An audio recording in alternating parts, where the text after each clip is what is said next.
মাননীয় প্রধানমন্ত্রী মাননীয় স্পিকার সহ 349 জন এমপি সম্পর্কে মানুষের কাছে ভুল বার্তা যাবে। তার সস্তা জনপ্রিয়তা অর্জন করার জন্য যদি এই ধরনের কথা বলে ভুল বার্তা যায়। মানুষকে বোকা বানাচ্ছে ব্যারিস্টার সুমন, তার চালাকি ফাঁস করে দিল সংসদ সদস্য চুন্নু। তার অভিযোগ, ওয়েবসাইটে গেলেই সরকারি বেতন সব লিস্ট পাওয়া যায়। ব্যারিস্টার সুমন শুধু মানুষকে বোকা বানাচ্ছে আর বলছে আমি এই প্রথম আমাদের বেতনের কথা প্রকাশ করলাম। এতে অপমান বলে মনে করেন সংসদ সদস্য চুন্নু। ব্যারিস্টার সুমনের বাটপারি নিয়ে তিনি আরও বক্তব্য রাখেন। মানে স্পিকার, আমরা কত বেতন পাই এটা তো লুগানি কিছু নাই, এটা ওয়েবসাইটে গেলে পাওয়া যাবে। তিনি আরো বলেছেন যে এমপি যে তো লাভবান, যদি আগে জানতাম তাহলে আরো আগে এমপি আমি তো বড় ব্যবসা।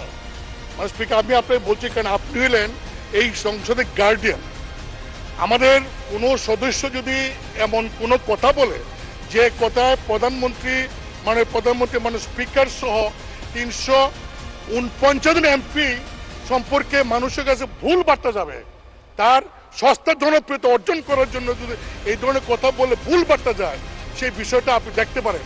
মানে স্পিকার, কিছুদিন আগেও লোকসভাতে আচরণবিধির ভঙ্গের কারণে একজন ওয়েস্ট বেঙ্গলের একজন লোকসভার সদস্য মহিলা, তিনি প্রশ্ন করেছিলেন পার্লামেন্টে, দেখা গেল এই প্রশ্নটা যে কোনো স্বার্থে বিনিময় করেছেন, তার মেম্বারশিপ নাই। আমি আপনাকে বলবো যে আমরা অনেক কথা বলবো, এখানে ডিবেট করব, কিন্তু এমন কোনো কথা বলবো না, বলতে পারি না, অধিকার আমার নাই যে আমার কথা 349 জন এমপি তাদের ইজ্জতে যাবে, তাদের সম্পর্কে মানুষের মধ্যে একটা ভুল বোঝাবুঝি হবে। আপনি আমার কাছে মানে স্পিকার এটা আছে, পুরা রেকর্ডিংটা আছে, ভিডিওটা আছে, আমি আপনাকে পাইতে পারি।